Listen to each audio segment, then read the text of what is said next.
सुरेश भट्ट सभागृह में 1 जनवरी को पैरालंपिक में स्वर्ण पदक विजयी खिलाड़ियों का सम्मान किया जाएगा। खास दार क्रीड़ा महोत्सव की तारीख की भी घोषणा की जाएगी। इसी कार्यक्रम के उपलक्ष्य में कार्यकारिणी की बैठक ली गई। आइए देखते हैं ये रिपोर्ट। आपल्यामध्ये उत्साह आहे की नाही असा प्रश्न माझ्या मनामध्ये तयार झाला।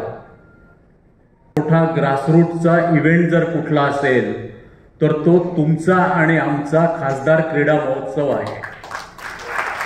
आणि या ठिकाणी खेळाडू म्हटलं की माझ्यापासून तर आपल्यापर्यंत खेळाडू म्हटलं की ऊर्जा असते, खेळाडू म्हटलं की उत्साह असतो। तो उत्साह तुमच्या आणि माझ्यामध्ये जर नसेल तर एवढा मोठा क्रीडा महोत्सव ज्याच्या मागे माननीय नितीनजींची ताकद, या ठिकाणी बसलेल्या मंचावरच्या शेवटल्या व्यक्तीपासून तर समोरच्या शेवटल्या व्यक्तीपर्यंत त्याची मेहनत, हे जर नसलं तर एवढा मोठा क्रीडा महोत्सव हा होऊ शकणार नाही। आणि त्यामुळे एक उत्साह हा आपल्यामध्ये असला पाहिजे। त्या उत्साहाची अपेक्षा खेळाडू म्हणून आणि संयोजक म्हणून मी आपल्याकडून करतोय आणि आपण देखील उत्साहाने सहभागी व्हावं एवढी या ठिकाणी आपल्याला सर्वांना विनंती पहिल्यांदा करतोय।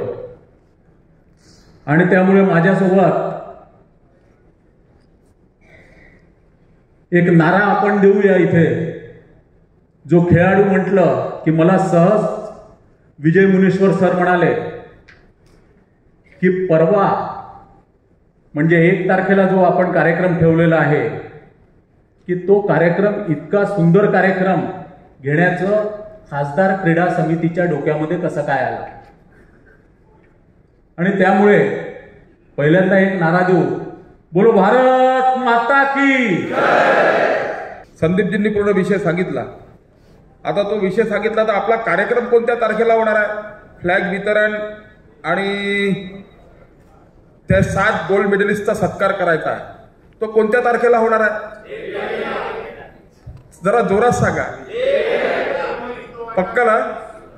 पक्का होणार ना? भारत माता की जय। 7 खेळाडू पूर्ण देशातून येणार। काही ठिकाणचं चित्र असं बदललेलं आहे, कुठे दिल्ली बदलते आहे, कुठे मुंबई बदलते आहे। मुंबई रात्री 3 वाजेपर्यंत जागी राहते आणि दिल्ली तर पूर्ण रात्रभर जागी राहते। मग ते कनॉट प्लेस असेल, तिथले क्लब असतील, काय असतील, देशातलं चित्र बदलत आहे। आणि देशातलं चित्र बदलल्यानंतर परंपरा पुरातन संस्कृतीचं निर्वहन करणारं शहर म्हणजे नागपूर शहर आहे। आणि त्या नागपूर शहरामध्ये त्या 7 खेळाडूंचा सत्कार माननीय नितीनजी लाडके खासदार करणार आहे।